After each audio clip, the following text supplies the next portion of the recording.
if you're charged, you're going to be arrested. If you know in advance, because you've gotten a target letter, your counsel has been talking to the prosecutor, and they tell you you're going to be charged, we're going to indict, or we're going to file, a complaint, then the arrest can be sort of arranged ahead of time and you can self-surrender. But if this is like many cases where they don't want you to know beforehand that you're going to be arrested, you will first know that you're being charged when you are arrested. When you are arrested, you will then have an initial appearance before the court, and that will be before a magistrate judge. And at that point, you're going to be told what you're charged with and the potential penalties. And you're going to be asked if you intend to have private counsel or will need court-appointed counsel.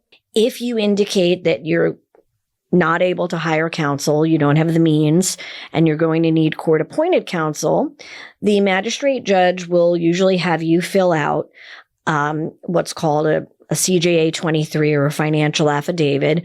And if you qualify, you're going to receive either a federal public defender or a private attorney who takes appointments under the Criminal Justice Act. If, however, you wish to have private counsel, you would let the court know that either you have counsel that you've already been speaking to if it's a situation where you knew you were going to be arrested, or you want to hire a private attorney for the case. If you let the judge know that, you're probably going to be asked some additional questions, perhaps about who the attorney is that you're thinking of hiring or have been speaking to, whether they've already agreed to represent you, whether they've actually been retained or hired.